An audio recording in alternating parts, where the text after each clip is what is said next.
Ladies and gentlemen, welcome to another edition of the NASCAR Heat 5 Career Mode. We are live tonight for the Pennzoil 150 for the Indianapolis Motor Speedway Road Course, a track that you guys are familiar with, newly added to the NASCAR schedule last season. Well, we got it here on this custom schedule, final Career Mode season on NASCAR Heat 5. Like, share, and subscribe for more daily NASCAR content if you are new to the channel. Road to 1,000 subs and road to becoming a NASCAR commentator way down the road. Of course, these are my first footprints, first footsteps, if you will, into getting into the commentating world of NASCAR. So with this full race live stream tonight, it is going to be wild. We'll take you through session qualifying. Of course, it's a new road course. We'll give you a new little layout as well. We have ridden this road course once before on the channel as well. So we'll see what we can do here in this one. Again, like, share, and subscribe, and we're going to get into this. Hammer now. Hammer.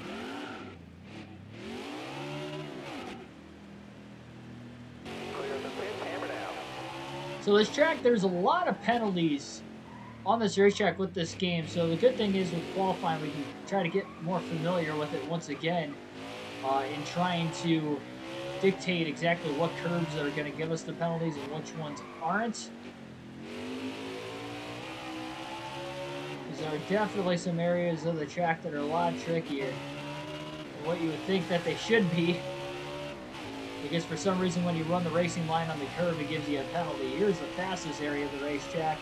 Crossing the bridge, just over 170 miles an hour, and you see us blowing the corner already into the grass. Good thing this qualifying lap doesn't count. We've only ran here once before, so it's going to take me a little bit to try to get reorganized here. Good to see exactly how hard we can brake into these harder braking zones. Like turn 7 and turn 1. This corner down here in turn 10 as well.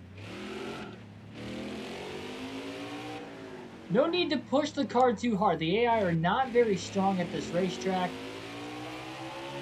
So it's not like we have to push the car overly hard trying to get the most out of it every single lap. Though in qualifying, on the other hand, you kind of want to. This first lap is going to start right now. The actual time lapse here for Schneider. 178 miles an hour. They actually could have drove it in a little deeper. Broke way early. Going to run 2 laps in round 1. Again, the top 12 will advance into round 2.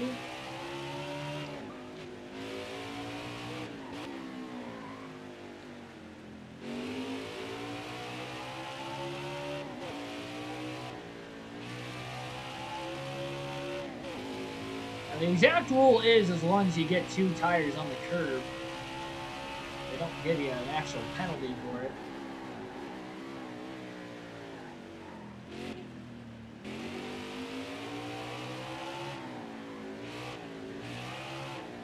Pretty clean lap so far and a lot faster than what his warm-up lap was as well. Now they're starting to kick it in. We have had one road course race so far on the season. It was at Sonoma from the second race of the year, and Schneider ended up getting a dominating win, winning both stages and the race. And not only that, he led all 110 laps in that race. So he definitely is out to prove himself as the new road course king here in his sophomore season after not winning on a road course in his rookie season. Looking to win the first 2. Take one more lap here. Just like the last lap, this is the only spot he needs to get a little bit better at.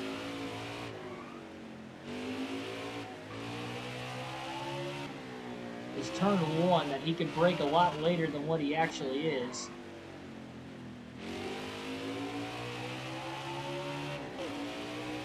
I will say, I know this is a new road course, but after being here in person literally just 2 weeks ago, there should be no reason why I shouldn't be able to at least hit my marks on a regularly consistent basis.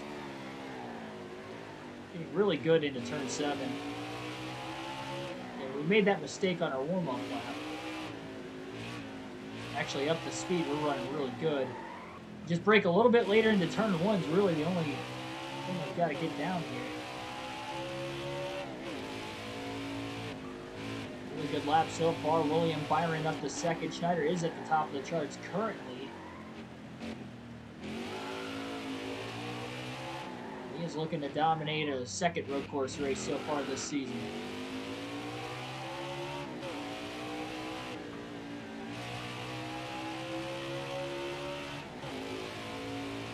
And back up onto the oval. This should be a faster lap.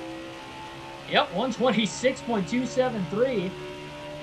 The lap's over. I'm going to try to brake a little bit later into turn 1 just to time that out for the next round. All right, there we go. Top of the charts in round 1 for Schneider. Second was Eric Almirola, who had the second fastest car. Maybe a capable race-winning car back at Sonoma as well. Qualifies second, a little over 4 seconds off the pace. My goodness. Patrick Chatterley, welcome to the stream. Let's see if we can get 5 W's in 6 races. There's a very good chance with the AI not being competitive here. We just can't beat ourselves. We got to hit our marks. If the track gives us some penalties, we can't get upset about it. And just drive on, because you got to know out of the gate. I don't know why I jumped up there and not took the pit road line into the corner, but okay. So, first car on the racetrack for round 2. This is the warm-up lap.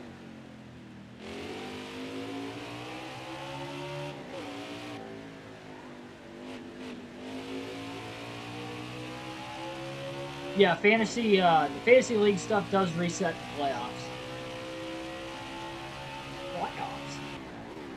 One thing I forgot to mention yesterday, or not yesterday, but today, for those of you that watched the NASCAR Fantasy Podcast just a little bit ago, was that, so my actual reaction when Ryan Blaney won, obviously it was disbelief. I was pumped, I was yelling, I was excited. This one guy, like a few seats down from me, that wasn't sitting with us specific. What did we do there? See, this is what I mean. The track gives you some random penalties. So we know not to run that curb. Good thing it was a warm-up lap. It's a good thing it was a warm-up lap. And we were on the curb and it gave us a penalty. That lap didn't count anyway. There we go. Anyway, he was just like, hey, who's your favorite driver? I was like, this guy right here. I just like was pointing at my hat. No, that was seriously awesome though.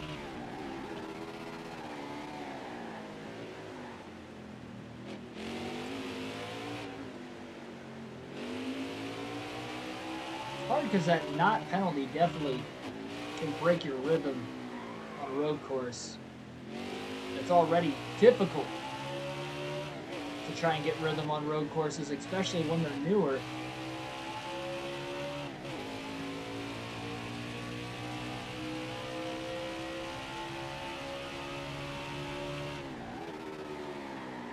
Coming in hot into turn 7, he locked the brakes up just like he did on his warm-up lap. And I think he's going to come into the pits now because this lap is not going to be good with going wide in turn 7. So might as well pit. He was going to pit it at some point anyway. I don't think you want to wait.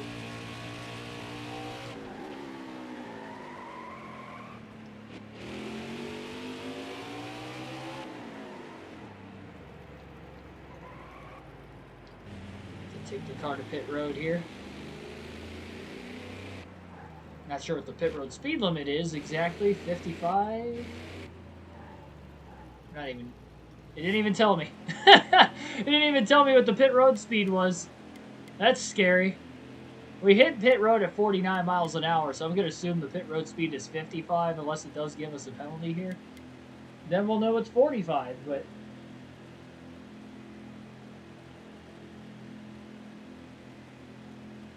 So as far as, but anyway, with Blaney winning in person, first race I've ever seen Ryan Blaney win in person. I go to all these different racetracks, and he wins at my home track. Family was there, super exciting. Honestly, like, in the heat of the moment, it felt like I won the race. Like, as a fan, it felt like I won the race. Because there weren't many Blaney fans, like, around me that I, like, could celebrate with, but I felt like I felt like I won the race. I felt like I wanted to, like, crowd surf like through my section of the seats. I mean, the place was packed. I probably could have done it. Get back in there. Let's go. That's what it felt like, though. Like, let's. Well, that shouldn't be a penalty either. I mean, this is the excess road to get into turn 1. Well, we know not to take that route in the race if we have a green flag pit stop as well. Chase Elliott top of the charts right now in round 2, but Schneider has not made a complete timed lap yet. This is another warm-up lap. He messed up turn 7. Under truck race, Talladega. Ooh, there we go. That was probably exciting.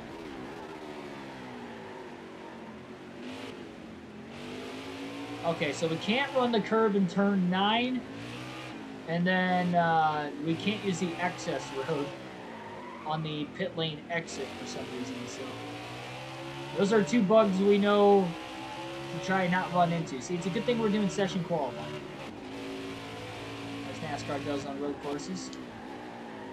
Schneider trying to outbrake Ricky Stenhouse. He wants to get around him before the start of his timed lap. Gets a little loose getting back into the curbing. Stenhouse swings a little wide.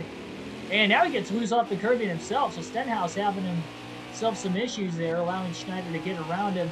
And now the time lap will start for the 99. To see if he can jump to the top of the charts. He's got about 4.5 minutes to try and set the pole time. Look for his 2nd career pole and his 2nd of the season. His only other pole came on a road course at Sonoma earlier this year.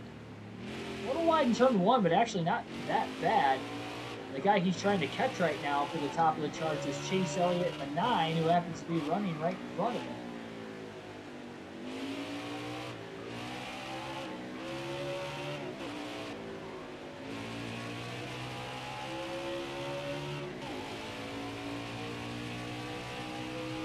It's nice to know they don't have that jumpy curve in here. The yellow one on the outside that they had in the Xfinity race this year, or the one on the inside. That would be brutal.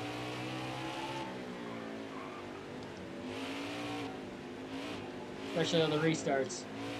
Schneider getting backed up from Chase Elliott. A little contact between the 9 and the 99. This is going to cost Schneider this lap. Oh, this is going to cost him a ton. He needs to get around him before they start the next lap. Elliott shuts the door. Car's sliding around right now. Elliott trying to block the 99. It's going to get narrow. Very tight corner as they still hang side by side. Oh boy, almost making contact. You'd think they're racing right now, but this is actually qualifying. Schneider still to the top of the charts. Ryan Blaney to P2. Even though that was not a very fast lap, Schneider's going to blow turn 1. Way wide.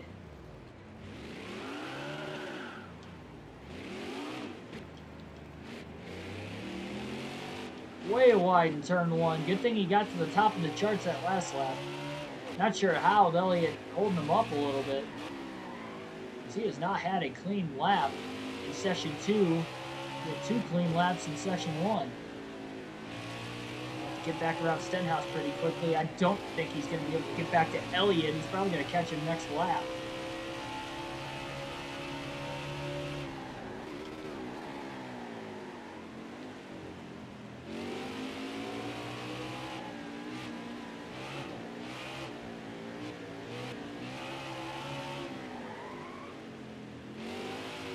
I think they closed in on Elliott quite a bit.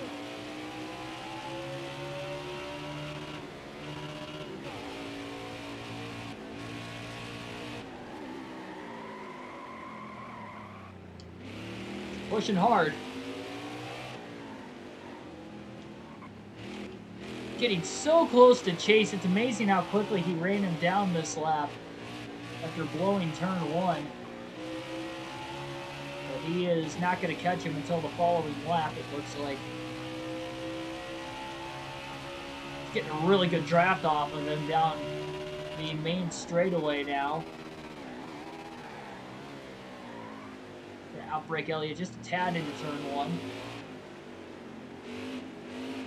Elliott a lot better in turn 2. Schneider nearly goes off the course, only had 2 tires left on the curbing.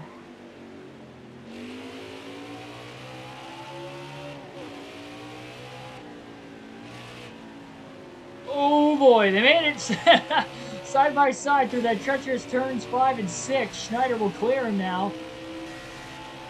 A little bit of a block. Schneider should get back to the line to start one more lap of qualifying. His second lap, both laps really in round 2 are faster than any lap he's ran so far in round 1.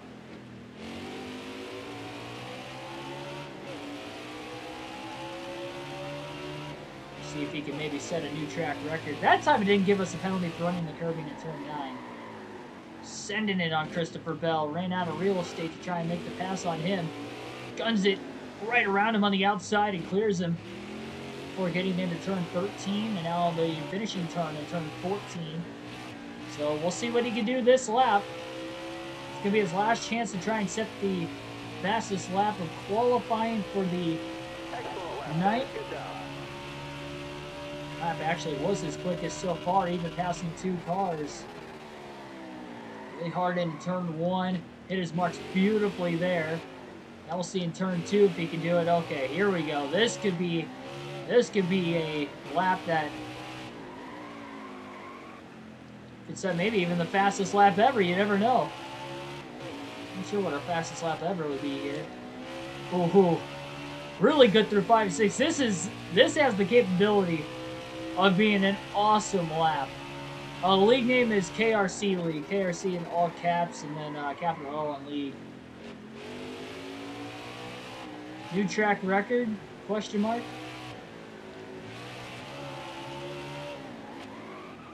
Power slide. Downshift into turn 1. I'm surprised that actually worked. Being aggressive here in qualifying. On the brakes. Through the shifts. Definitely not going to be this aggressive in the race, but he wants that possibility of getting a new track record. Oh, no! That's going to cost him. He had a very good chance of having a new track record, and it gave him a course penalty even though he was on the curbing again and not below it. That's unfortunate. 2 tires on the curbing again shouldn't give a penalty. So his second to last lap was his best. Still going to be a pole time. Second career pole for Keegan Schneider. And his second of the season, both on road courses. Ryan Blaney will start outside pole in second. Just going to have to be a little bit patient in the race. Made some mistakes in the second round qualifying, but still got the pole. And we'll see what he can do right here. Look out for Chase Elliott, of course, as well. Anything can still happen, especially the newer road course. The NASCAR Cup Series, guys. Nobody starting at the rear in this one. All 40 cars passed inspection. No issues there. We're about to get this race underway. Green flag in the air. The inaugural race at the Indianapolis Road Course for the NASCAR Cup Series is underway in the NASCAR Heat 5 career mode. Starting off with 20 laps here in stage 1. Every car barrels it down into turn 1. 2 by 2. Nobody really looked to duck it 3 wide further back. Hamlin and Elliott side by side still for third as Schneider and Blaney try to break away from the field. So we're going to get here through turns 5 and 6. See those, side by side still. Stenhouse and Hamlin. Hamlin goes a little wide, but keeps it on the racetrack.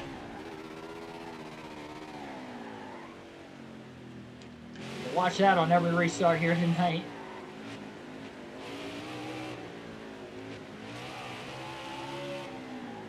Schneider has dominated the season. He's led every lap on the road course so far. It looks like he should lead lap 1 here at Indy as well.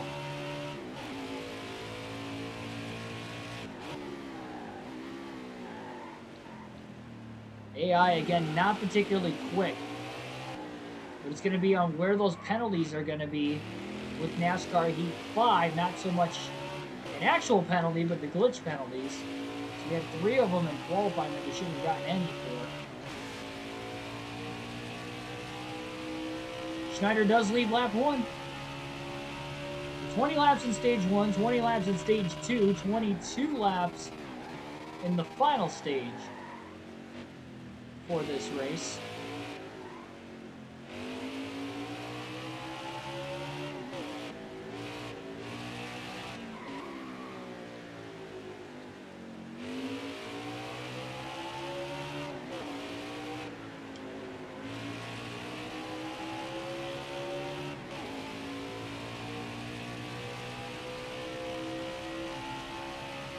Blaney definitely pulling away from Chase Elliott, who is up to 4th. Hamlet fell outside the top 5. Stenhouse still holding on back there. To watch out for Ryan Preece as well. He had a great car back at Sonoma earlier this season. Eric Almirola as well. Almirola was second fastest in the first round, but he didn't even qualify top 5 in round 2.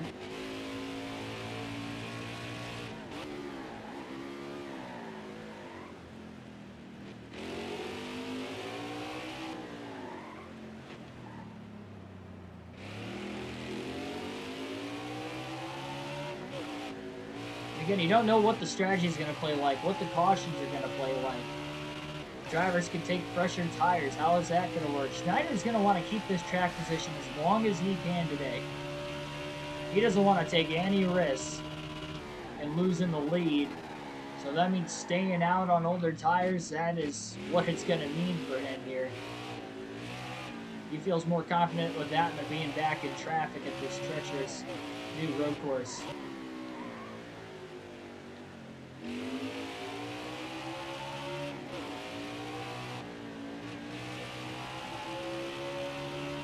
Not sure when the next online lobby will be. Not sure. I keep getting asked. It's hard for me to plan it out, especially with having to run this extra season of the career mode with not winning the championship. For rookie year, Schneider's gonna go a little wide into turn 7. Not as bad as what he was in qualifying when he overcooked the corner, but still overcooked it a little bit. Off the track, but not in a major way. Only on lap 3. A lot of laps still to run here in this one. We'll alternate through the different camera angles early while we're ahead, and we know we're ahead. Starting at the start-finish line this time around. Well, we're going to see me take it a little bit easier. Might as well when you got a 17.5 second lead back to the start-finish line.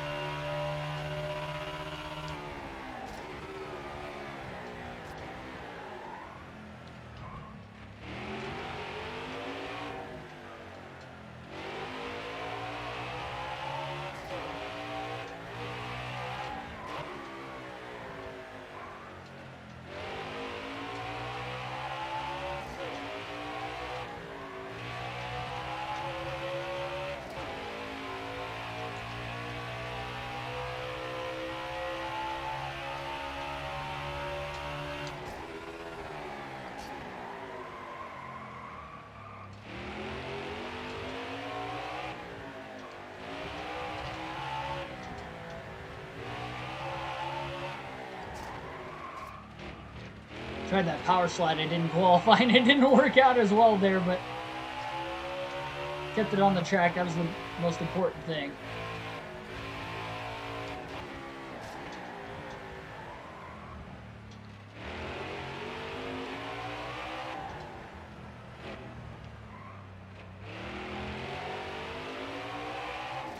It was fun to run the road courses in this game, I do have to say, and when we have this new one on the schedule right here, it definitely makes for a fun and interesting challenge, especially when alternating through these different camera angles. With this in-car cam right now, we'll bounce off the curb in turn 1, not going to hurt him.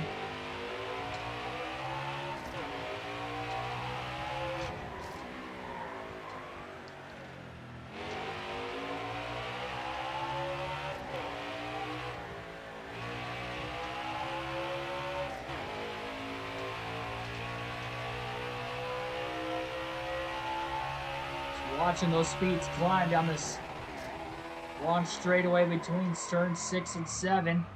Schneider almost got all 4 off the racetrack that time. He barely kept the left side, probably half on. been the turn that's probably given him the most fits between qualifying and the race here, just a couple laps in, but he's not overcooking it by a lot by any means.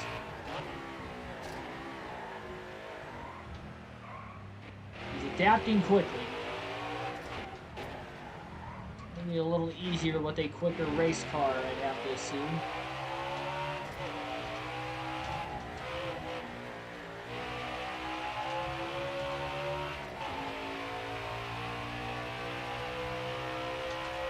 Probably going to get into lap traffic before the end of stage 1, I'd have to assume. Even though this opening stage is only 20 laps, probably was going to get into it at any point on any road course anyway. Including probably Road America, because that's 4 miles. So just less than 2.5 miles in length. It's pretty much about the same length as Watkins Glen. It might be a tad longer than that, but both of those tracks at nearly 2.5 miles.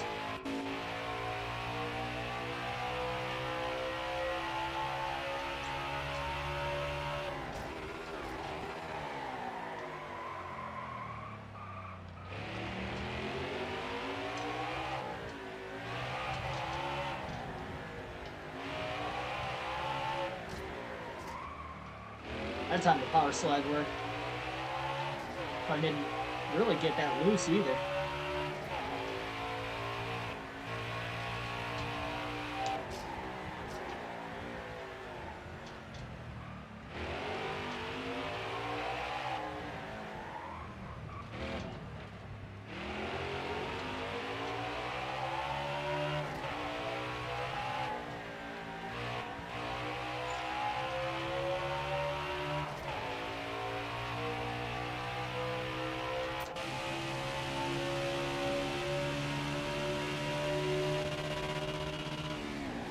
Redlining at about 186 miles an hour before getting into that braking zone down into turn 1, as you saw right there.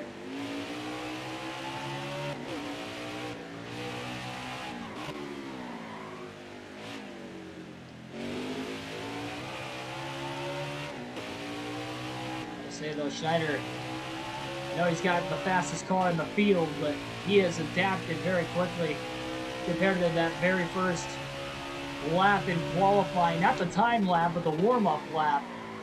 The only corner he's not adapting with is that corner right there in turn 7. That's as far into the grass as he's gone this whole race weekend so far. My goodness.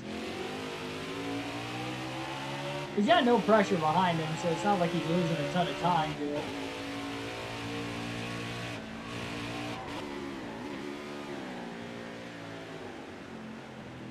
Is that the third time we've gone out there? Second time in the race.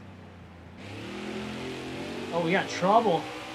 The back end of the racetrack to see if this car's going to get to pit road. I don't think they did. Oh, they did make it. Okay. Ooh, wide. Off the turn 14. Not going to hurt too bad. It's a tiny scuff. Now, some car at the rear of the field, couldn't tell who it was up in smoke. But they did make it onto pit road, so we do stay green here at the Indianapolis road course.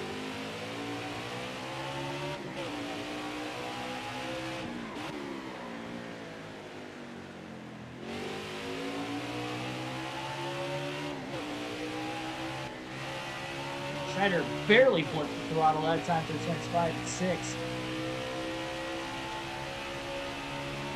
It's going to have to be very, very patient getting through lap traffic. That is for certain. He's got a gigantic lead. I know he wants to lap as many cars as possible. The big thing is here is just keeping that track position. So you know you got the car. Don't damage the race car. Don't risk DNFing because you got the best shot to win this race. I know we're early in stage 1, but you really do.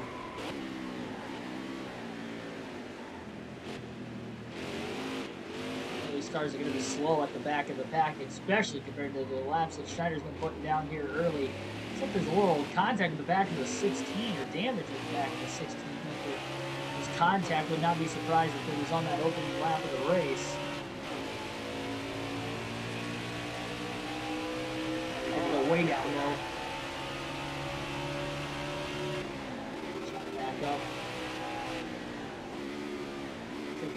extremely easy into turn one after passing two of those cars down the main straightaway.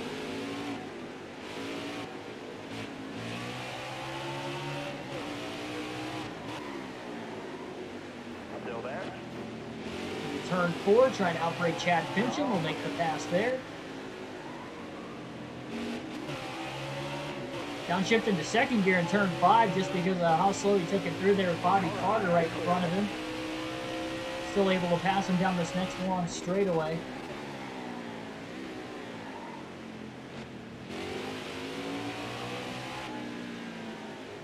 There you go. Blaney slowly pulling away from third, although Kyle Busch is up to third place now. Stenhouse up to fourth. Chase Elliott back to fifth.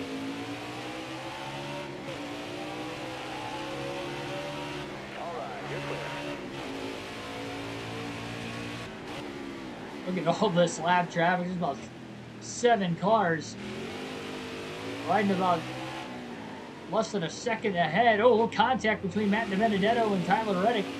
Stacking up the cars who are too wide. Behind him as well, Bubba Wallace and David Reagan. They're just going to take the far inside lane. Pass a lot of these cars right now. Now he'll blend back up the traffic between Tyler Reddick and Matt DiBenedetto. Oh, Reddick! Look at him with that power move on the outside in turn one, trying to get his lap back. He almost got it, too. He was coming in hot. Oh, Schneider hot himself going into the next corner in turn four on Matt DiBenedetto.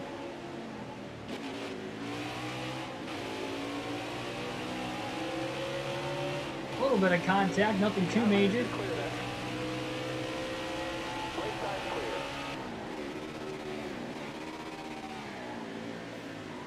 These guys will have to pit at some point. Oh, Johnson rubs the 34. Little contact into turn 7. Still side by side into turn 8. These guys are getting racy at the back of the pack right now. Kind of a great crossover move to get back by the 34 of Michael McDowell. I'll try to around Jimmy Johnson here pretty shortly. Johnson threw into that corner.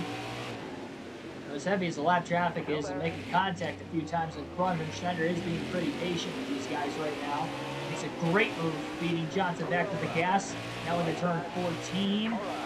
Barely holds off Johnson, getting back to the throttle once again. Really had to look the throttle quite a bit in that corner.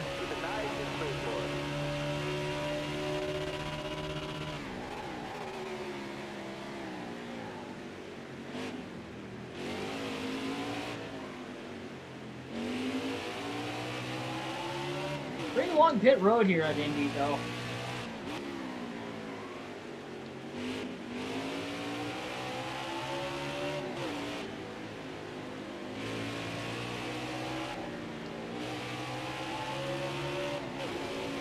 Run on Keselowski. Brad trying to side draft him a little bit. Crisscrossing on the 17 of Chris Busch. Side by side into turn 7 between the 20 of Jones and the 38 of Nemechek, and they make contact. Nearly leaning on each other again. Schneider just going to try to blow through the corner 3 wide. He got around them both. How did he get through there so cleanly? Nemechek trying to cross him back over. And he does for the moment. I don't know how Schneider sent it in there like that. It didn't make a bit of contact, or how they made it through there with no contact at all. Even with the 38 getting back around him. He's trying to cross back underneath again. He's just going to stay behind Nemechek for a tiny bit. Now he'll go low down the main straightaway to pass him. 9 laps to go, stage 1, the Indianapolis road course.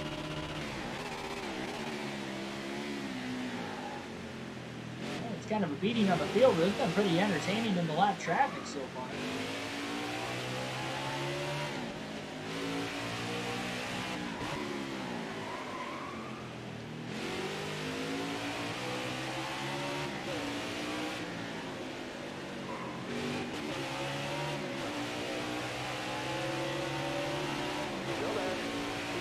driven by Coil of Joy.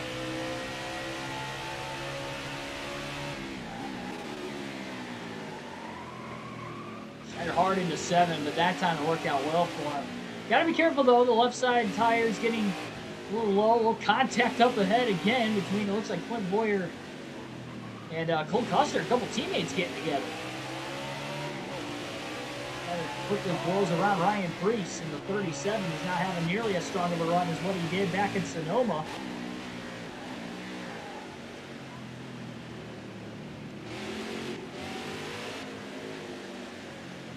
Cole Custer gives up a lot of the bottom.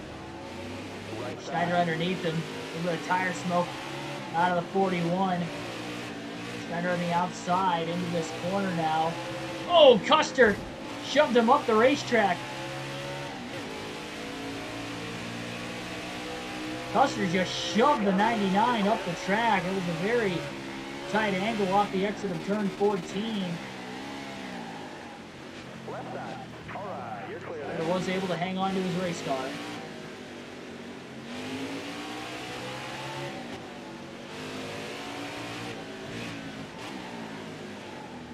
Still there?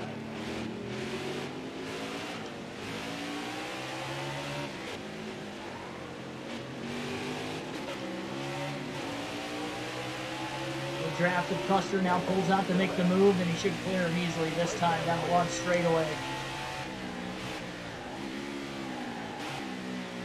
That front's, again, getting pretty worn out. Custer with a hard charge into turn 7.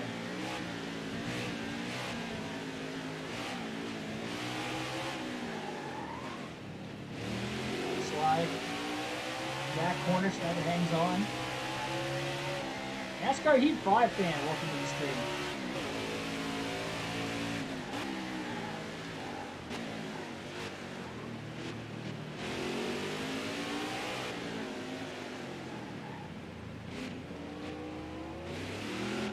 Oh, really loose trying to get back to the gas that time. Again, the tires are really old right now. On the 99, down to 23% tire wear on that left front. The right sides are all right, but the left sides, particularly the left front, is burning up a lot quicker. 7 laps to go in stage 1. Everybody will have to pit in this opening stage regardless. And remember, pit road closes with 2 laps to go in the stage. So they're going to have to make their pit stops with 3 to go or prior. Schneider's got such a big lead on the field that they're going to have to make their pit stops with about 4 laps to go or prior. Schneider can wait till 3 to go if he wants to. Obviously, if the fuel tank will allow him to go that far, but make the move underneath Clint Boyer again. Make the pass down the long straightaway, leaving just 19 cars on the lead lap. One driver is out of the race, not sure who it is. We have not had a caution for incident yet, though. Boyer going to go hard into 7, just like Custom did. A couple laps ago, trying to get back after the 99. Schneider easily going to hang on there.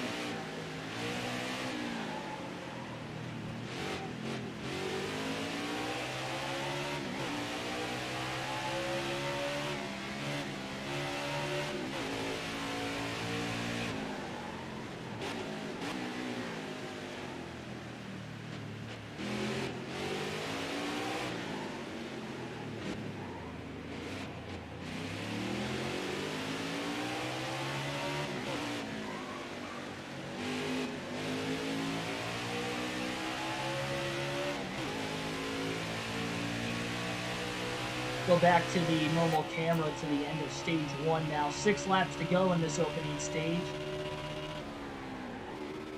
He's got a lot of lap traffic ahead of him. Currently, the car almost turning on him. Okay. Oh, look at Boyer. Schneider was forced to stop because of a non-penalty. I guess he can't... I don't know why I got the penalty there. I was on the curbing in turn 1. I obviously didn't cut the corner. It's the first time we've had that issue in this race today. I was expecting more. Luckily, that was the first one. Hopefully, it's the only one. But Schneider's got a big lead. It didn't cost him that much time. So I'm not going to worry about it. Had 2 penalties. Well, I'm not going to count that as an actual penalty for Schneider because it shouldn't have been a penalty. If we do blow a corner, obviously, I'll count it. But so far, so good here for Schneider. He's ran very, very cleanly for the most part.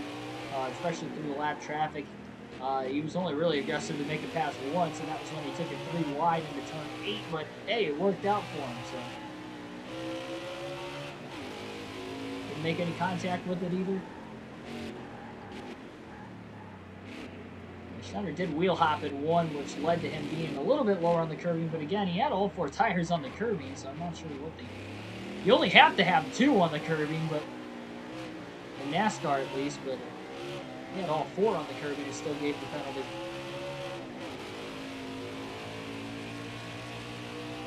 He'll try to stay in the draft of Boyer down the long straightaway. And he's just going to stick behind Boyer this time. He's really trying to save those tires, get to the end of this fuel run. He's not going to overcook these corners. He's got a massive lead. He doesn't want to wreck the race car. Trying to get as close to the end of this fuel run as possible, because the next stage is going to be interesting on fuel strategy with pitting at the end of this stage. I would imagine with everybody pitting late in the stage, they're going to stay out at the end of stage 2. What was that? That was weird. Even in qualifying, we didn't get it. Again, a non-penalty, but we still got penalized. That's okay. I'm not going to get frustrated with it, because if I do that, then we're going to, like, overrun a corner and wreck or something. That's 2 non-penalties we've had already.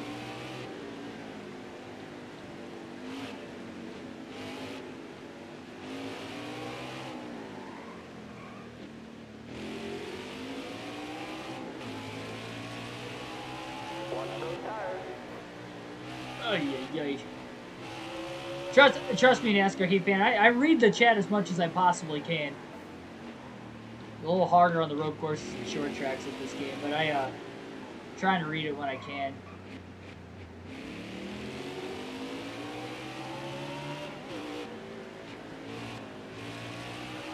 I will be coming into the pit soon.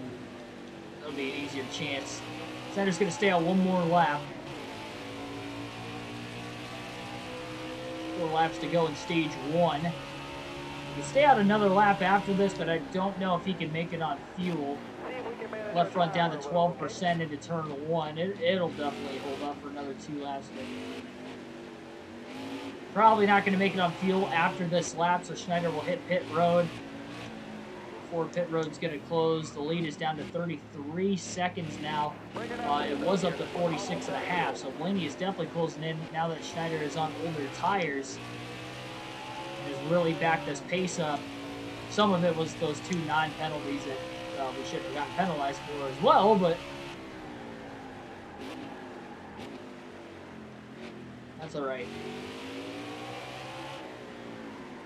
You're gonna blow a tire soon.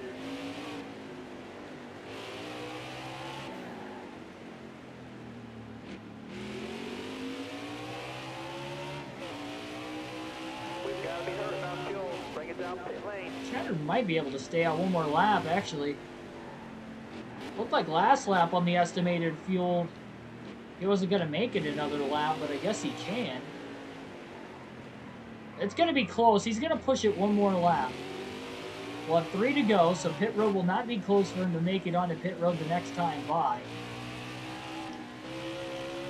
And the reason why he's trying to stretch as long as he can now is because with staying out at the stage break, we'll see if they'll have to pit at all in stage 2, because they might not have to. You're running it on fumes out there. Oh, Schneider wheel hopped it again into turn 1. He might have tagged the wall with the left rear, but I mean, it was very light if he did, luckily. Definitely wheel hopped quite a bit there. Schneider has to pit this time by. Pit road is closed after the leader gets to the start-finish line. We do have some drivers pitting this lap. Ryan Blaney going to make his way onto pit road now as well, it looks like. These guys outside of the leaders have to pit. Now, Schneider is coming into the pits, but I don't think second place will be close enough to make it. No, they're definitely not going to be close enough to make it to the start-finish line by the time Schneider comes to pit road. So, well, Schneider does run out of gas here within the next couple corners, but as of right now, he's running all right. He's still looking pretty good on fuel.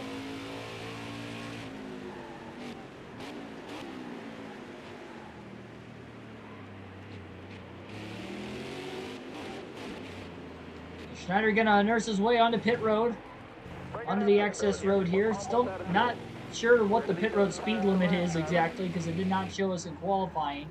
So I'm gonna really nurse it.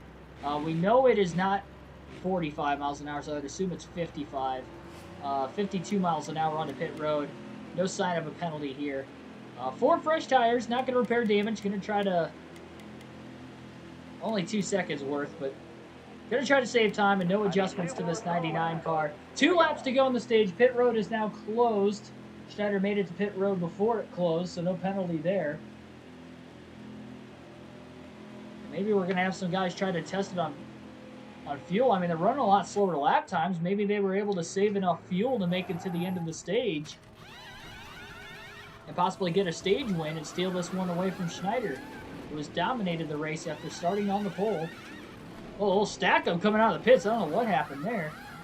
Pretty fast stop, though, for the 99 crew. 15.6 second stop. And he will come out as the race leader. What was that? I forgot I couldn't take the access road, but I actually realized I couldn't take the access road for whatever reason. Was going to make my way onto the track, and then they gave me the penalty anyway. So that's 3 penalties that we should not have gotten in stage 1. But even after all that, Schneider has still led every lap so far. Now let's see if he can go back to maybe being able to push here now that he's got the fresher tires and put a lot of these guys back a lap down. And actually, we got trouble on the racetrack. Caution's out with 2 laps to go in stage number 1. Our first caution of the night, excuse me. So Keegan Schneider will win the opening stage of the race. Caution did wave there. Got a lot of drivers hitting pit road, some drivers staying out. Free pass will go to Ryan Priest in 30th.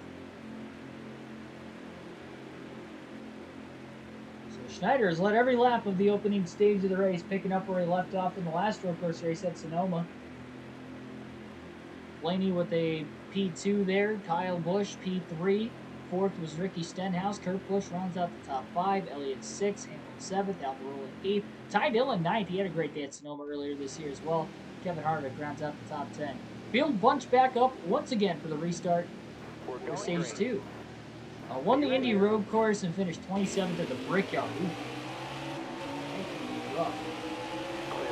Yeah, we still got to win the Heat 5 career mode Brickyard 400. And that will be coming up on the channel sometime soon. Hopefully tomorrow night. That's what we're probably planning on running that race.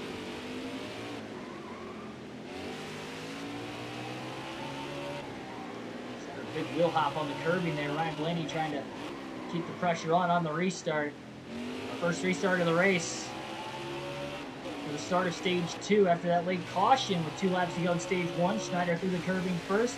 2x2 from about, it looks like 5th or 6th line back. Nobody goes wide this time like they did on the start of the race when we saw Hamlin go wide and lose a few positions.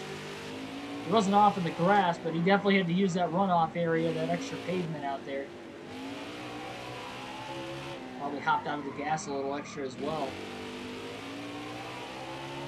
Oh, I ended up winning the Sonoma race earlier this season.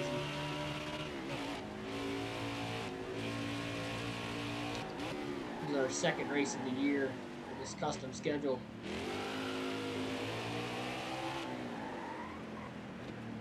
Led every lap, too. First time I've ever done that in the Heat 5 career mode. Every lap, 1 bull stages. Really good stuff out of this 99 channel racing team.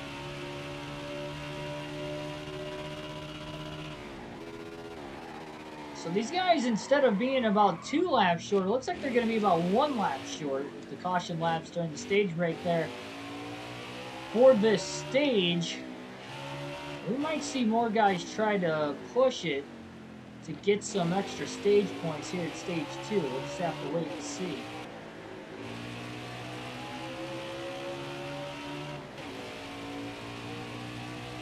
Right at Daytona, there you go. 4 wins in a 3rd place. Oh my goodness, I was looking at Tim Irvin in the chat. Completely, oh, come on. I was, okay. I did not cut the corner. I was trying to get myself back on the racetrack, and I purposely went backwards to keep from getting a penalty, and it still gave us a penalty. But, still have the lead. Obviously, the huge advantage is gone, and Blaney's now within a second and a half. Schneider runs wide in turn 7. That's the third time he's gone wide. That was even further wide than the last time. Went wide in that corner twice in qualifying as well. In this session qualifying, once in the first round, the warm-up lap, and then once in the second round on the time lap.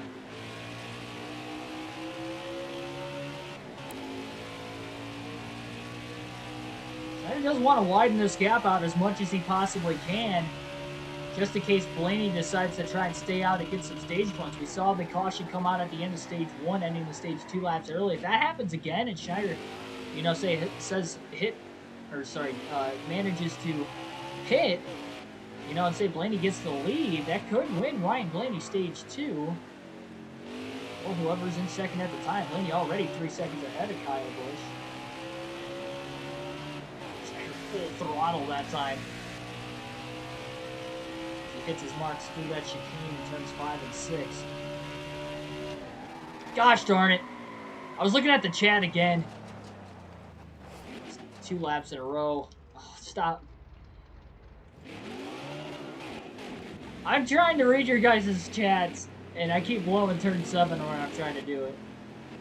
I keep thinking because that's a long straightaway, I get time to read your messages, and by the time I look up, I'm too late into the braking zone. Those are the only times I've made the mistakes, too. It's always in turn 7, trying to read the chat.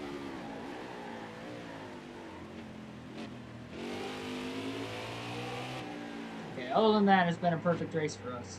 I know the game has given us penalties, but we haven't actually had a legitimate penalty yet for actually cutting the course.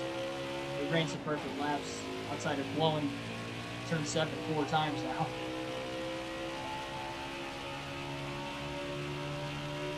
Yeah, I'm hoping so too there. I'd love for the custom schedule to be in the next NASCAR game. I'm really hoping, because I'd love to run those newer tracks towards the beginning of the schedule. I think it would be great for you guys that are maybe looking to get the new game, a good look at those newer tracks to put them early in the custom schedule. Plus, I think it would help with the viewership too on the channel. So the combination of those two things, I think it'll be a lot of exciting action for both of us. Joshua Rumsey, welcome to the stream as well.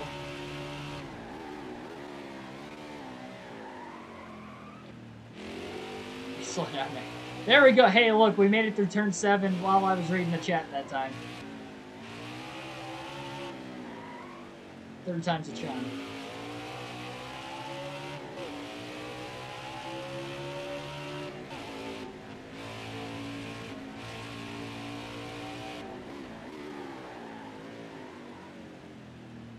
Definitely blowing turn 7, those first 2 laps of the stage. I know Schneider held on to the lead, but the lead's 9 seconds.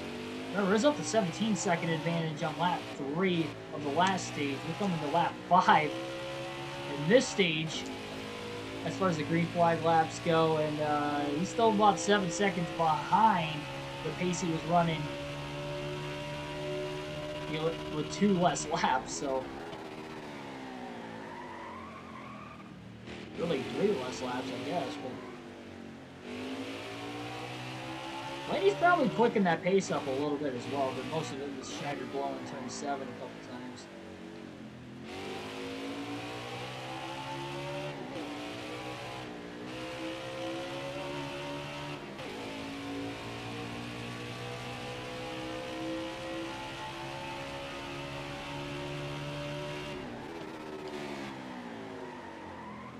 It's perfect.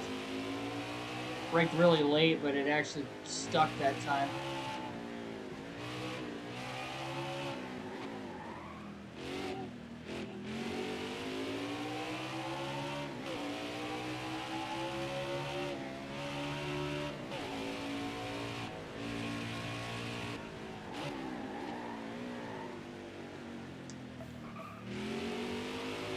Fastest lap of the race is a 125.541. That was the last lap as Schneider ran. This lap might be even quicker, to be quite honest. And it was 125.220, fastest lap ever that I've ran on this road course. Again, this is the second trip here, first in the career mode. Let's run this extra custom schedule, special custom schedule season. How about that?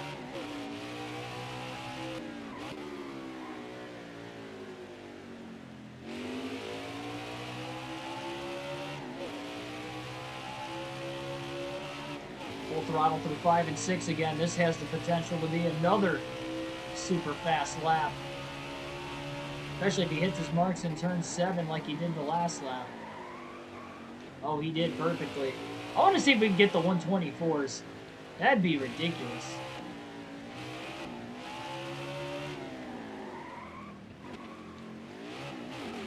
We kind of slowed down a little too much in turn 10. That might have been enough to not put us in the 125 lap barrier.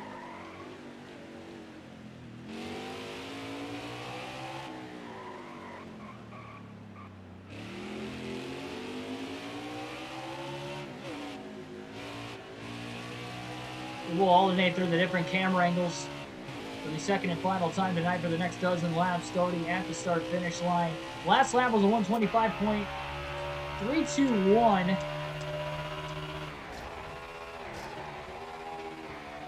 And the only reason that lap was a 1/10 of a second slower was simply just because of turn 10.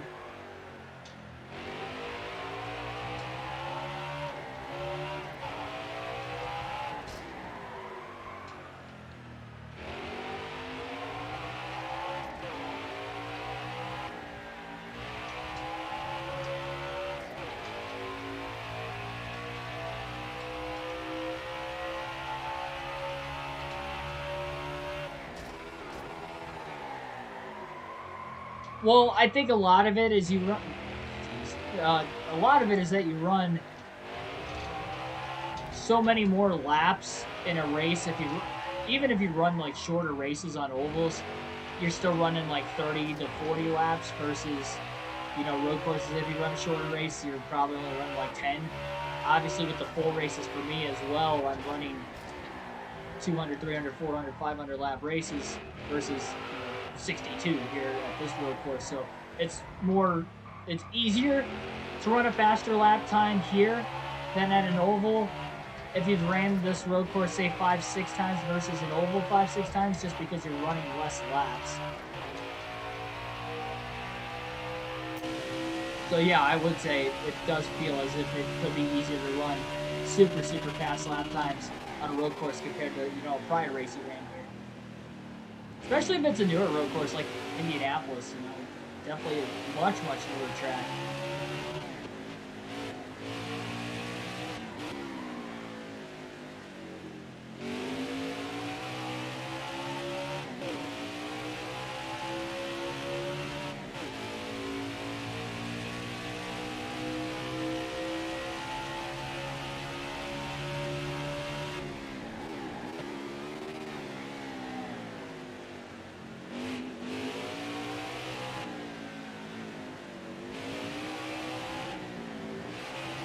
Slowly catching the back of this lap traffic.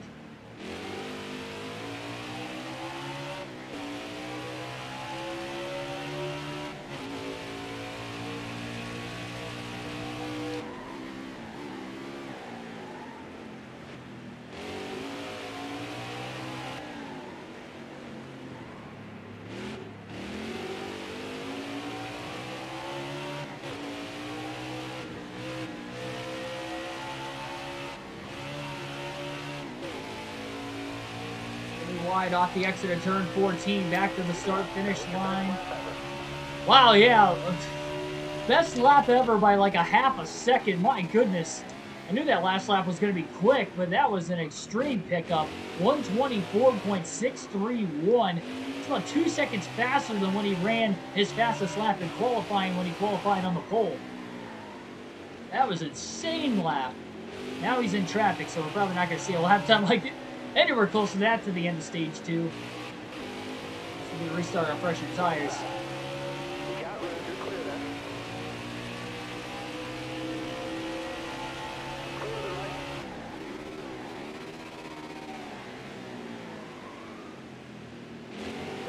Aaron, Brad Keselowski, both outside the top 30. Already a lap down, of course. We only have 30 cars on the lead lap. 31 on the lead lap. Actually, Priest got the free pass in 30 for the yellow. And actually, somebody else has had an engine issue during this green flag run as well that is now out of the race.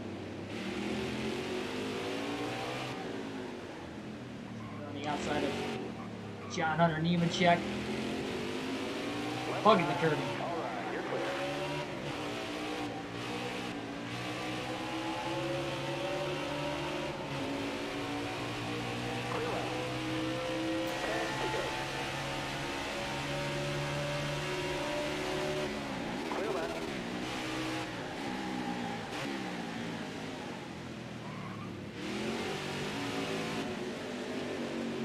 Behind Josh Balicki that time into turn 1. Pretty easy set of corners there.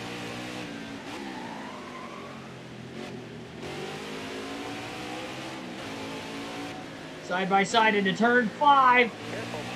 Oh, Jones hit the curbing and just sent the 99 a little wide. He keeps it on the racetrack. Jones ran into that curbing on the bottom. Oh, Schneider's coming in way too hot into turn 7. He blew by like 3 cars. And all 3 of those guys got back around him.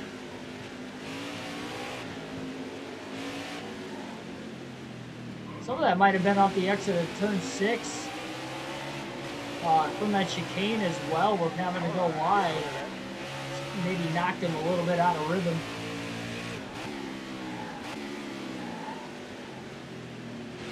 Outbreaks Quinn Houff and Matt DiBenedetto. Slide job in front of both of those guys. Turn 10. Outside of Custer in the very next corner. Gonna stay there on Custer. Got the run with the side draft. Cut all the way down to the bottom. Back in line. How about Bobby Carter in 23rd? A pretty good run for him.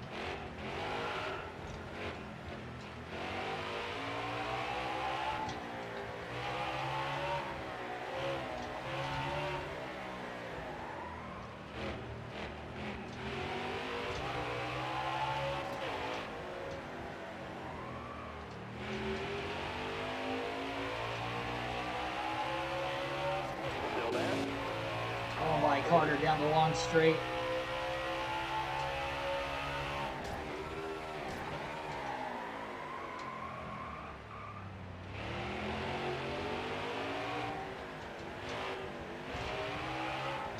Man, really loose off the curbing. Oh, that's why. I didn't even realize the tires were getting that worn out already. Down to 28% on that left front for Schneider.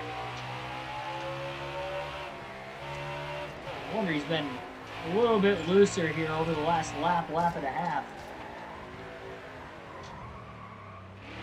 Seems like it's a lot earlier into this stage that tires have kind of melted off the car versus in stage 1.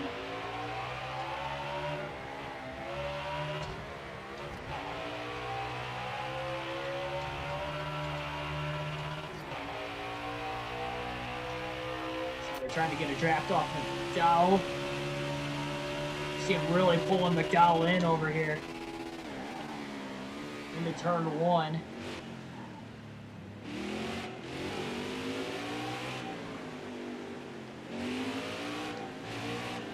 Slipping and sliding on the old tires. Oh, sends it under McDowell. Into turn 4. Nice clean pass on the older tires. That was a great move.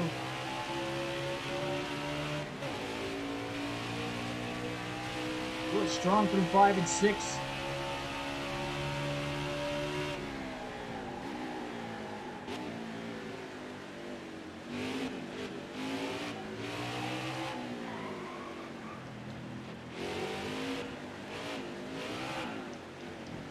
Woo-hoo! A little shaky. Luckily that corner was only about 60 miles an hour. Schneider was able to keep it on the racetrack. From one curbing to the next, the car just bounced sideways and it bounced the other way sideways.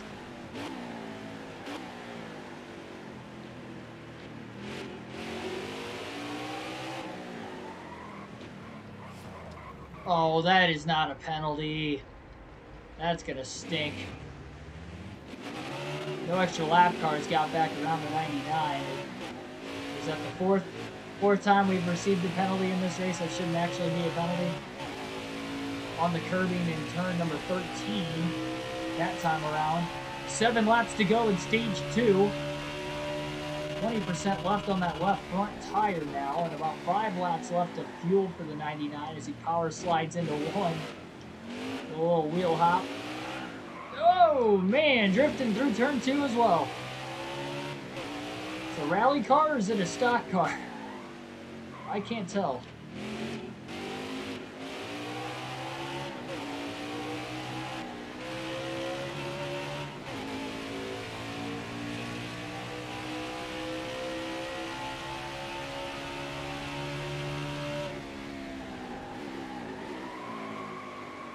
And Schneider wheel hopped it again in turn 7. Oh, man. Had to almost come to a complete stop to keep from the car spinning out. He's definitely struggling on these older tires, that is for certain.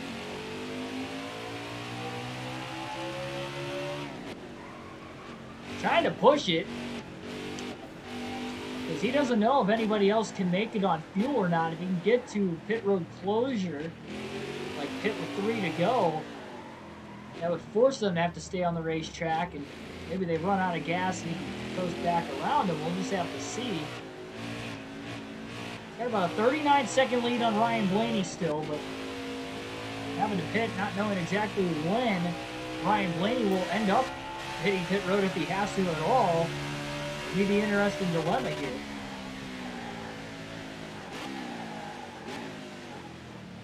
They're just doing everything he can to make sure he doesn't wheel hop. Don't want to wreck the race car.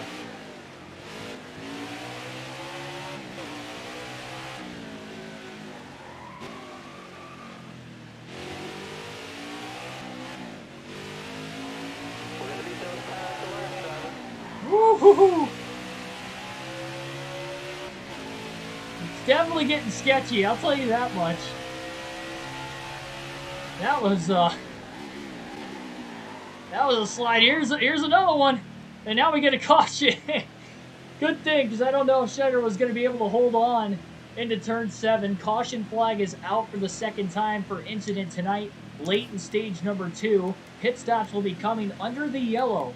Schneider not going to repair that damage, but he'll take 4 fresh tires, full tank of fuel, and no adjustments coming for the 99 team.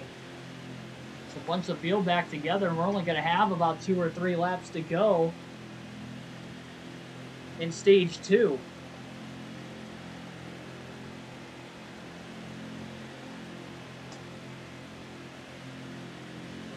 can use a pit access road. It will not penalize you. Not on entrance, but it does on exit. It's penalized us twice on exit already. Once in the race and once in qualifying. I don't know why it does that, but it does. Green flag back in the air. 3 laps to go in stage 1 here at the Indianapolis Road Course. Schneider wins the race off pit road, so he's still led every lap in this race. Gets the jump down into turn 1 on Ryan Blaney in the 12th. Well, Schneider's definitely glad to have those 4 fresh tires back on the race car. I think you guys can see how much sliding around he was doing through every corner around this flat road course. See if they make it through turn 5 after the restart again. Mostly single file that time through there, unlike the initial start and the first restart we had. Schneider perfect in turn 7.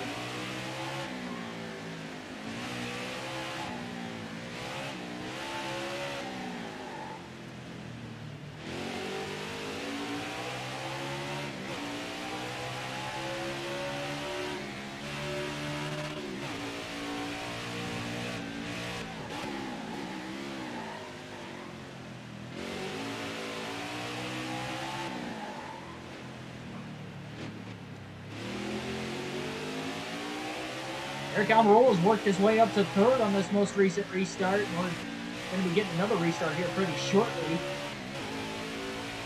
with the stage break coming in 2 more laps. I need 2 more total laps, bud. Here we go.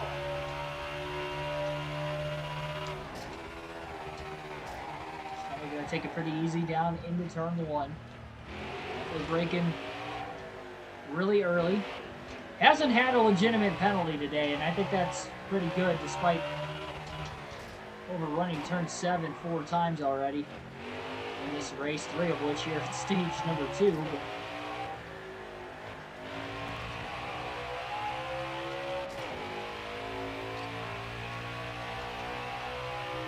two cautions for incident so far.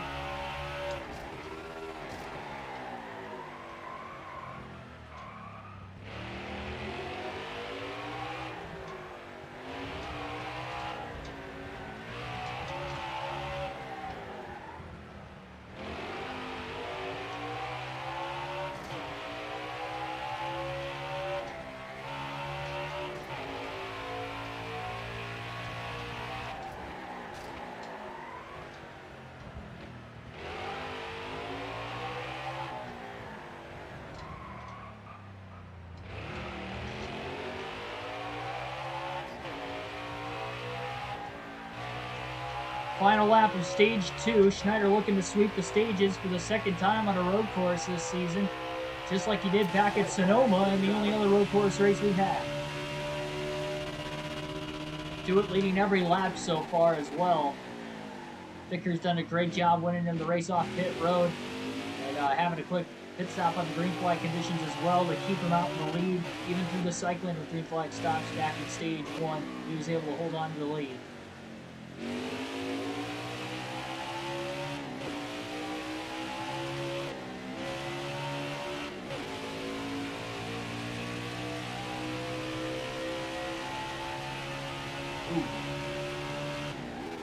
Colorado just could definitely be tough.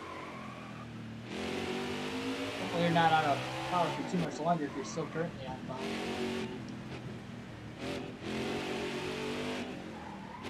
I don't think I've ever been out of power for like more than 2 days. And it's been a long time since I've been back out of power for longer than a couple hours even. I remember when we were younger, we were out of power for like, it was like one night, or it would have been like 2 nights, but then like it went out during the middle of the night once, and then it was out the entire next day, and then like by the following morning after that, it was back on. It's been a little while since then. A little wide off turn 14, no major issue there. Keegan Schneider going to win stage 2 at the Indianapolis road course. This one ends under green, but with a late stage restart, a green white checker restart, if you will, 3 laps to go in the stage. Ryan Blaney will bring it home P2. Back-to-back runner-ups in the stages for him. Eric Almirola up to 3rd. He was a contender at Sonoma. We'll see if he'll contend late here at the Indy road course. Remember, he was 2nd in qualifying in round 1 as well. Didn't qualify so hot in round 2. That's why you had to get through the traffic here in the race so far. Schneider going to stay out of the pit lane, as will everybody else for this restart. 19 laps to go in this race when we start the final stage. It's been flying by with only the 2 cautions per incident so far. If we do go green the rest of the way, this will be a tie with Sonoma, the other road course, for the least amount of cautions through the first 6 races of the season. Hopefully you guys have enjoyed this Monday night stream here tonight so far. Pretty fun. Green flag back in the air. See if this will be the final restart. Hopefully we don't have any major carnage in turn 1 or turn 5. Into turn 1, 2x2 through most of the field. Schneider was clear. Blaney, Almirola still underneath Blaney as they're side by side for 2nd. Allowing Schneider to get away a little bit easier through these first 3 corners compared to the usual. Blaney finally has him clear. Stenhouse now to the inside of Almirola. Off of turn 4, they're going to be side by side for turn 5 for 4th place between Almirola and Stenhouse. And Almirola hangs on to the position. Nobody goes real wide again. Only had an issue with that on the very initial start of the race. Perfectly turn 7, 8. Now into 9 as they go through the S's. Hard 90 now trying to get back up onto oval. Short shoot through 1 and 2 here. Exit of turn 9. Pulling it down into 10.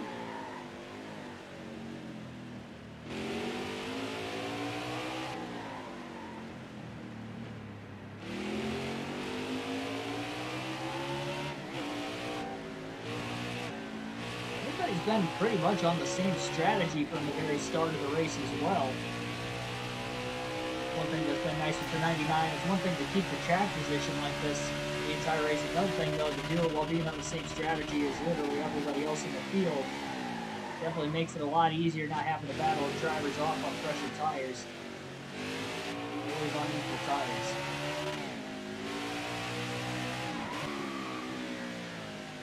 We'll go back to the normal camera for the final 17 laps once we get back to the start-finish line this time live.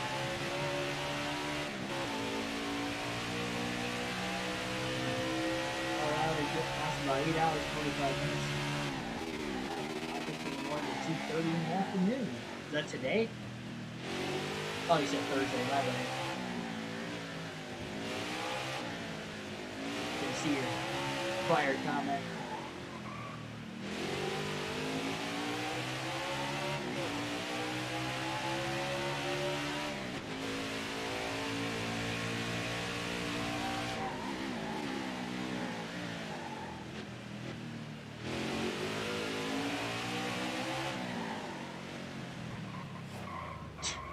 Why? That's the third time in that corner we've just hit our marks right on the curb and gave us a penalty. Oh well. No penalties at all at Sonoma. No legitimate penalties here today at Indy. About 8.5 second lead with 17 laps to go for Schneider.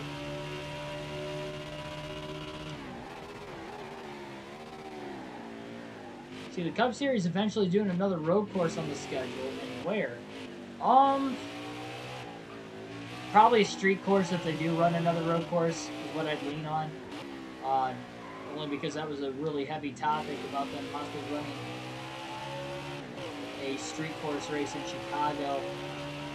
I personally wouldn't want them to run the street course for the racing entertainment side of things. So I don't think it's going to be a great race, and I could be wrong.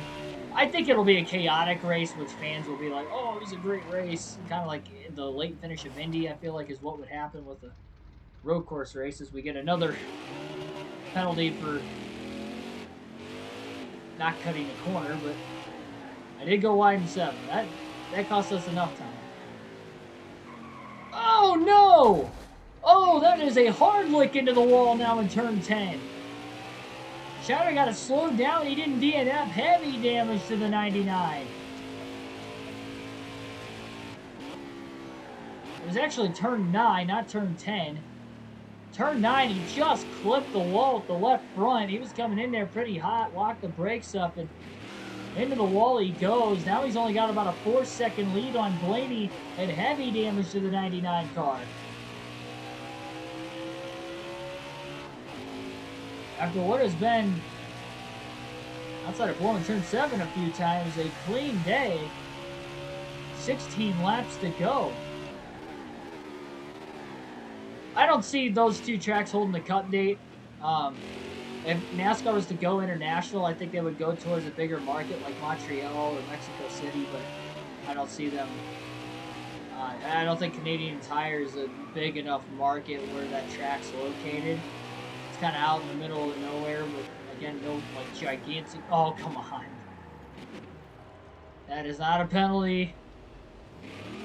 Been getting that a lot, and this is a fast area of the racetrack coming up, and Ryan Blaney is closing in, and actually Almirola gets alongside Blaney, it looks like, and he's getting a big draft off the 99 car. Almirola to second.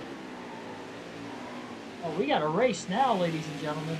Hamlin sends it into turn 7. He's underneath Stenhouse for position. So they battle for 4th. This is going to be a fight to the finish now. Sander made a couple mistakes, and then the game giving him a couple extra mistakes has led to Almirola right behind the race leader, and he actually passed Blaney again off of turn 6 that last lap. Almirola wanting a little bit of redemption from Sonoma.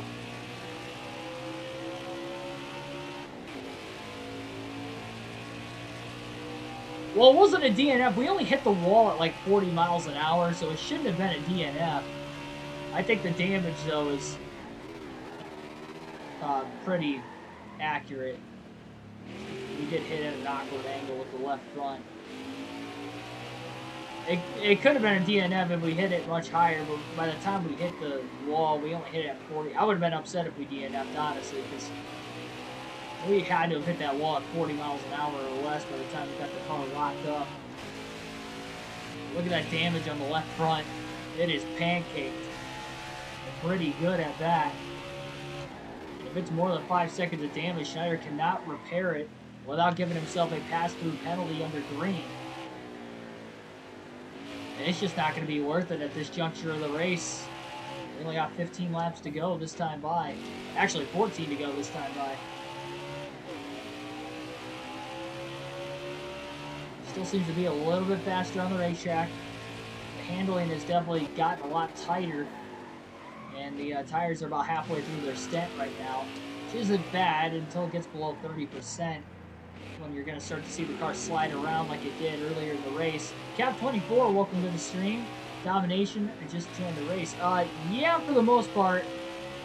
Well, actually, yeah. Stage 3 is getting a little interesting. Schneider kind of slapped the wall in turn 9 with the left front, as you see right there, and that has caused him to have a decent amount of damage, cutting that lead down from where it was.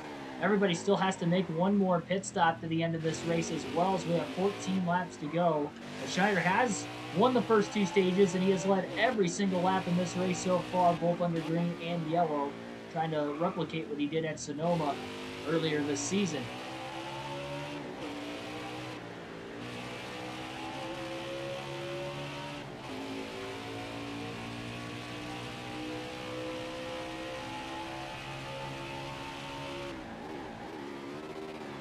Needs to go back to hitting his marks. Got to be patient here with the finish.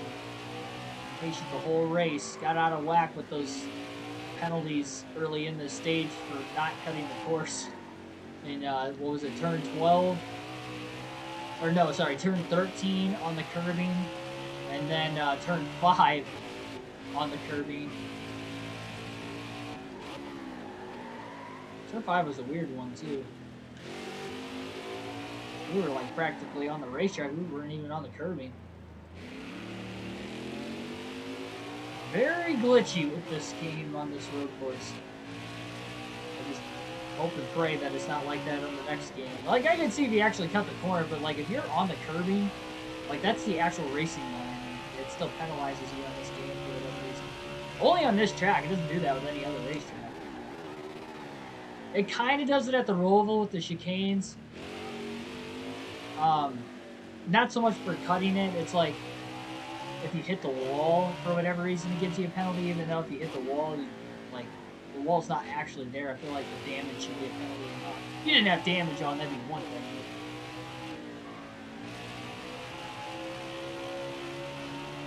If you have damage.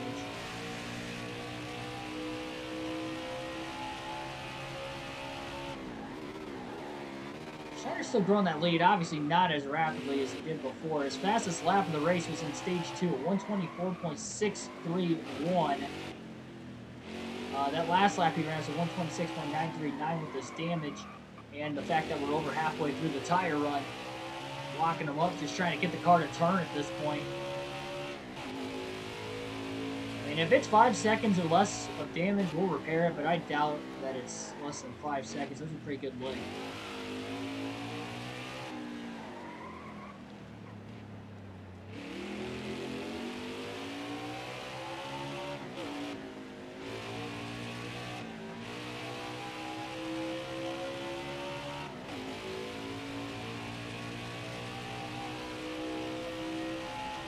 There we go.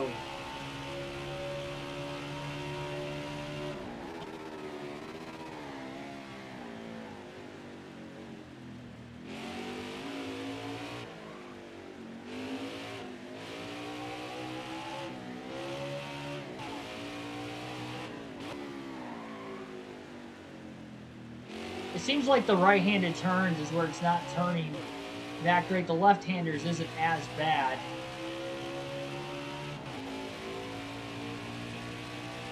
With this damage.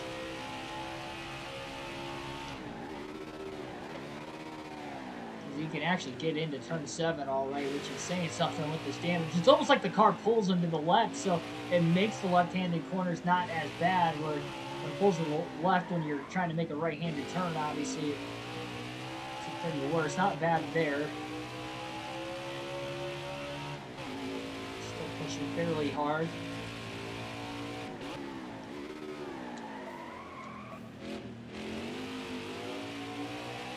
Roll starting to pull away from Blaney. Blaney and Stenhouse, Hamlin all within about a second to a second and a half of each other, running through 3rd through 5th on the racetrack.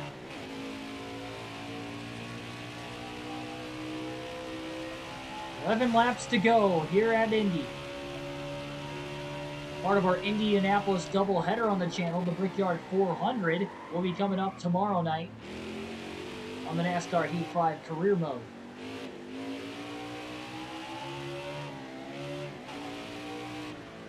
Yeah, I mean, if it's above 5 seconds, again, the only way with our rule change for this season on the NASCAR Heat 5 career mode that we can repair is if we take a pass-through penalty under green while repairing it. I just think with however much damage it is and having to pit that extra time this late in the race, that we are going to have a very, very low chance of winning this race still, so it's just not worth it. The only thing that could really hurt Schneider, I feel like at this point, is a late race caution, stacking the field up with that said damage. Especially with turn 1 being a right-hander and the car wanting to pull to the left, that could be very, very difficult for him. Turn 6 as well, of course, on the exit of that chicane. We'll be coming to 10 to go. The tires are cooked at this point in the run as well, so the car's definitely been sliding these last few laps. More so this lap. It just got below 30% at the start of this current lap they're on. 10 to go, though, this time by 24% left on the left front. 10 laps to go. And they can go about 3.5 to 4 laps left on fuel to the finish. Again, they've not had a caution in the final stage yet, so everybody's on the same fuel economy run right now. Unless there were some drivers that pitted during the stage break further back. I did not see. I know the top half of the field stayed out. If that's the case, some drivers are going to have about 3 laps more on fuel. They're still going to be... Why? That's going to cost Schneider a huge amount of time. Another penalty for nothing.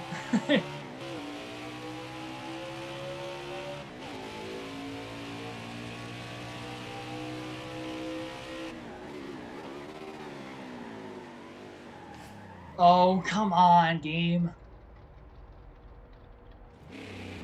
I've lost count as to how many times that's happened to us. Is that like 7 or 8 now? 7 or 8 times it's given us a penalty. I think it was the first time we've had twice in 1 lap that we've gotten a penalty for nothing. Wide turn 9 there. Luckily, we had the car slowed down.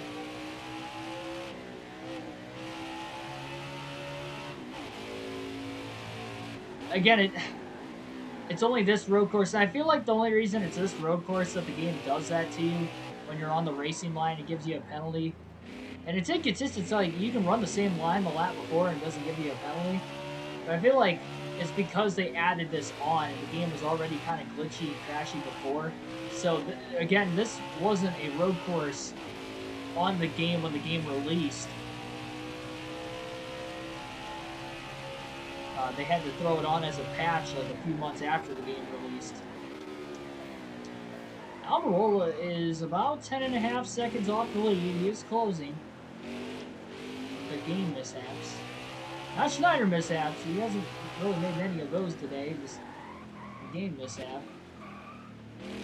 And there's the car wanting to pull to the left again in a right-handed corner like it did right there. Oh, man, that was a... Oh, that car took off to the left again into turn 5. The older tires. I thought he was going to eat the wall like Logano a couple weeks ago. That was close. He didn't even hit the curbing either. I mean, the car's just pulling to the left, and with the tire wear as much as it is right now, looks like a fish out of water how much the car is wiggling around. How is he keeping this car on the racetrack? He's trying to stay out as long as he can in case we get a caution, because if he pits, we get a yellow that doesn't force overtime, these guys can make it on fuel, which would mean he would lose a ton of track position. Again, we have over 20 cars on the lead lap. That would not be an ideal situation here for this 99 team.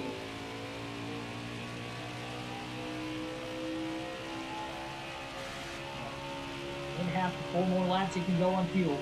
15% left on the left front tire. Great job not wheel hopping it into turn 1 on the old tires that time. Great corner. The lead is down to less than 9 seconds. The game is glitchy overall, yes, but with the track limits, for whatever reason on this game, you hit your marks and it just gives you a penalty. My goodness. Almost overcorrected at that time. That's a bad corner to not have a good corner. That and turn 14, because you get onto those longer straightaways of the racetrack, and it really kills your lap time.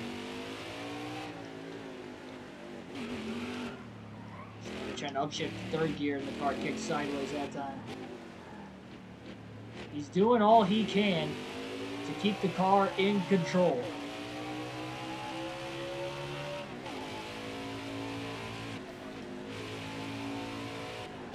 But his pit crew is going to have a fast stop if he's going to hang on to win this one. Take care of the tires. And he's got to keep the car on the racetrack up until then. He's got a few more laps. Almirola pits. I think he's going to have to pit so he doesn't lose too much time to the 10. But until then, he's not going to be able to do it. Brush the wall off 14, and again, that's not a corner, much like turn 6 that you want to have troubles with. It's going to cost you time down the long straightaway. Oh, wheel hopped it into turn 1. Really sideways. Keeps the car on the racetrack, though. Once again, drifts his way through turn 2. Between the mishap in 14 and then the wheel hop in 1, even though he kept it on the track, the lead is down to about 3.5 seconds. He burps the gas a lot better that time through 5 and 6, and it still gets sideways on him.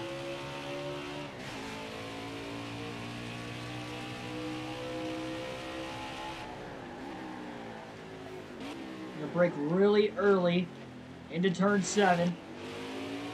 Finally start to see Almirola out of the rear view for the first time in a while. Probably about a dozen laps or so. That's about what, like 2 or 3 laps after the restart. You gotta come and pit for gas. Shredder can go 1 more lap on fuel. So he'll take it as long as he can.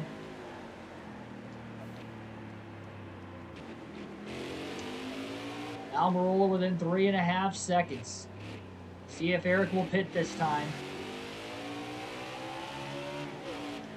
He will not.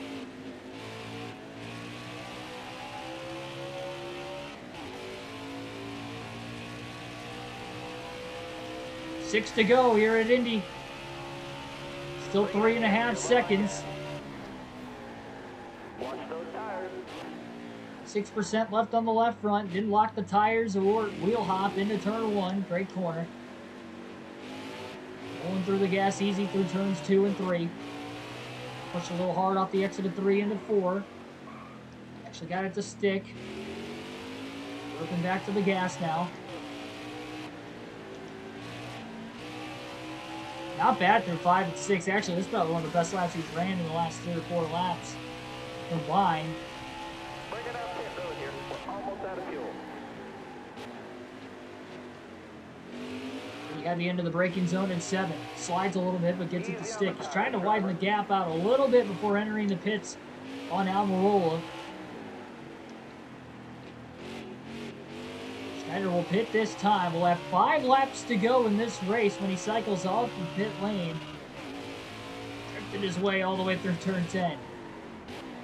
4% left on the left front tire. Schneider going to make his way onto the access road now to pit road. He's going to push him pretty hard. Speed limit is 55 miles an hour from what we believe. Well, now he really kind of takes his time making it onto the commitment line. 11 seconds of damage that cannot be repaired. 4 fresh tires, full tank of fuel. Actually, not even a full tank. He's just going to take a half a tank, 1 can. That'll be good enough for an overtime finish as well. Schneider's led every lap so far. Oh, look at the time costed on pit road with LaJoy and DiBenedetto. Byron and all these guys pulling off of the pit lane. Balicki right in front of him.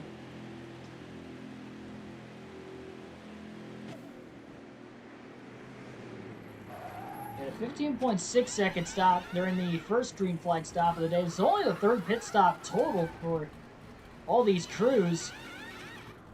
And there goes Almirola. He beat Schneider off of pit road. Did he take fuel only? Or maybe left side tires only? Schneider's led every lap. He's in second. He would have led that last lap. Here comes Blaney off the pit lane. Right behind. I think these guys took fuel only. And Almirola's about 7 seconds ahead of Schneider. And Schneider's got a beat up race car. He does have fresher tires now. We'll see if he can run him down. This car's still going to be wanting to push quite a bit to the left, more so to the left, but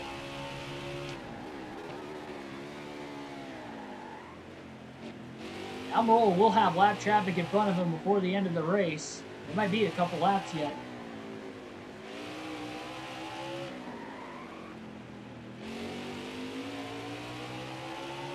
Made up considerable time though since coming off of the pit lane. Even with a damaged car, he's trying to push the limits and trying to close that gap on Almirola.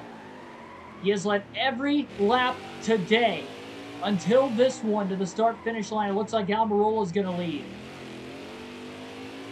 So this get up to speed lap has been nearly perfect for the 99. All things considered with the damage.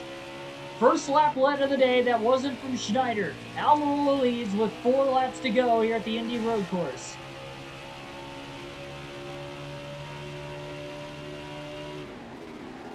Hard into turn 1 goes Schneider. Wider, but he hit his marks. Gains time on the 10 again. Don't look now. And Eric Jones is behind these guys. Schneider gets in Almirola. He overcooks it in the corner, and the 10 car goes around. Oh, he got dumped.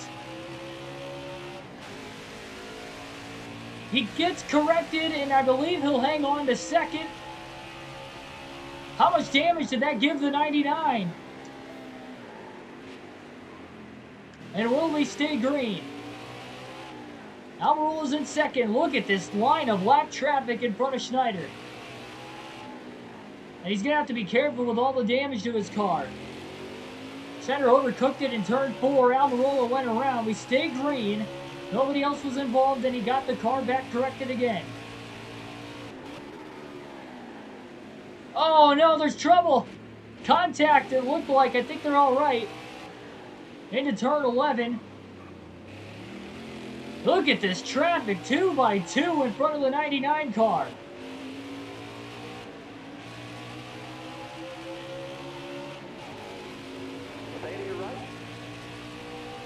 Three to go. Back in the lead. Clears Busher. Now he's going to try to take it easy into turn 1. He's got to be patient but aggressive at the same time, trying to get around these lap cars. He doesn't want Almirola to get another chance. Side by side with LaJoy through 1 and 2. Will make the pass into 3. Shoots the gap on Quinn Houp, hoping it sticks with the damage, and does. He clears him. Now he's in line behind Justin Haley. All these lap cars, Schneider passes. Almirola's going to have to pass as well.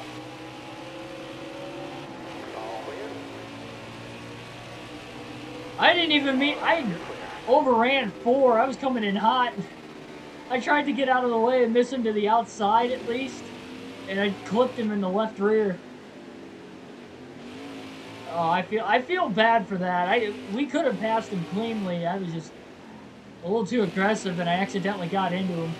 Clear left. Clear left.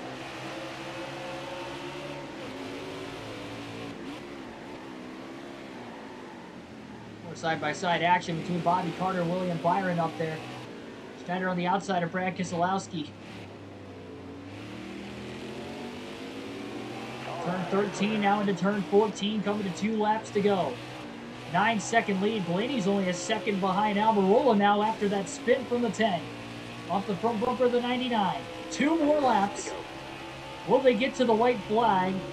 Room around the outside to get around Bobby Carter there. We got a car coming out of the pits. It's Cole Custer. He's going to get in the way into turn 1. Left side. Now, why can they take the access road, but I can't? That's messed up. I thought he was going to pull up in the way because he had to, but stayed low. He is side-by-side with Malicki. Stay right. A little bit fresher tires in the 7 car. And I think Almirola would take it fuel only as well. Remember, that also allowed Schneider to close in pretty quickly. Almirola took fuel only to cycle ahead of the 99 car. You got room. You're clear. And that was the difference in him trying to catch up that quickly, even with the damage. It took him about a lap and a half. 7 seconds off the lead.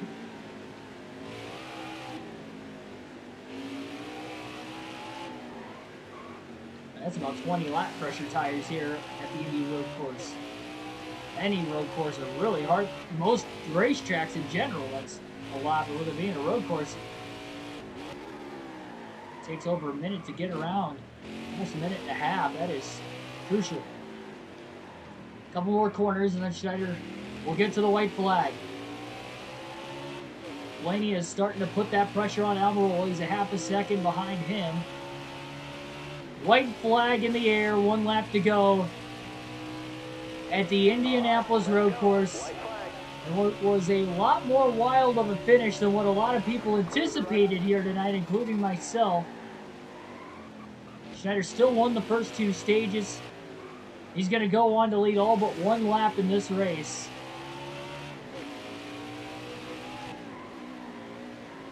Full contact, turning Almirola around. And turn 4 led to Schneider getting the lead. Coming to 3 to go.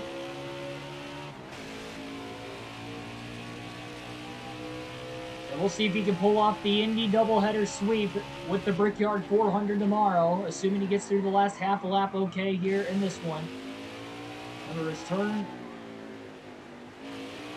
number 9, where he had troubles and clipped that wall, giving himself this much damage earlier, but he makes it through cleanly this time.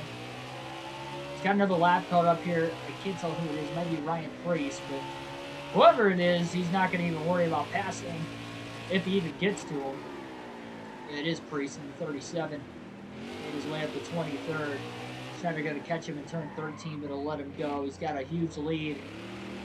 Almirola's caught in lap traffic. Priest is so slow through here that we accidentally got into him again. Side by side into turn 14. Pass is made. Checkered flag in the air. Keegan Schneider wins a wild finish here at the Indy Road Course. That's the win. Nice job. 5 wins in the first 6 races. This one was a really kind of gutted out, a little bit of an ugly final stage at times for the 99, but he persevered and got the win, and the car's killed again in the victory celebration. What was that? I wasn't even trying to turn the car. It just shot to the left. I forgot we had that damage on it from before. Maybe that's why it shot to the left. It's still shooting to the left. I can't even get up to speed.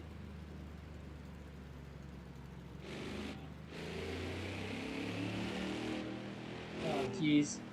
Let's go down here where we have more space. So we can actually do a legitimate burnout. There we go.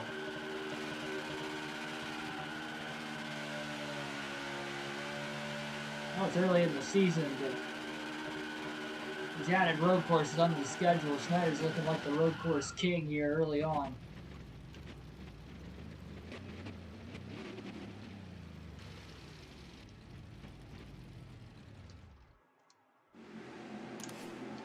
Take a look at the finishing results here in this one. Again, Keegan Schneider with the win. Eric Almirola second. Denny Hamlin got around Blaney on the final lap for third. Blaney fell back to fourth.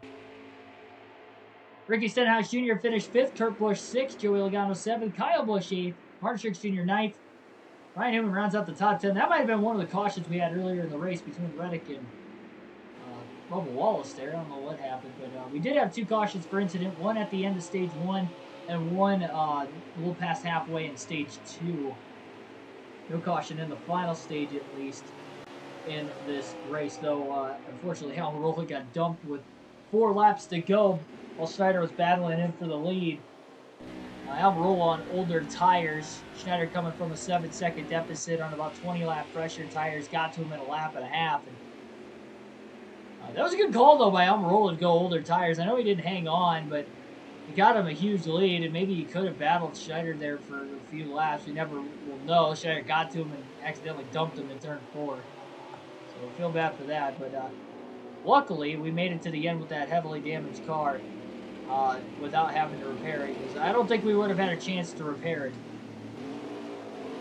We wouldn't have had a chance, because, well, we did finish about, 27, 29 seconds ahead. It would have been close. I didn't think we were going to have that big of a lead at the finish, but the lap traffic really held up those second and fourth place cars more than us, so that's where we really gapped them. Plus, they were on older tires.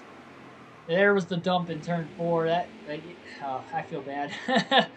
It looked like we just flat out cleaned him out. I just locked the brakes up. And the problem we had with the damage, too, is in the right-handed turns is wanting to pull to the left. Pretty much those final, however many laps we had with the damage, 15, 16 laps we had with the damage there at the end.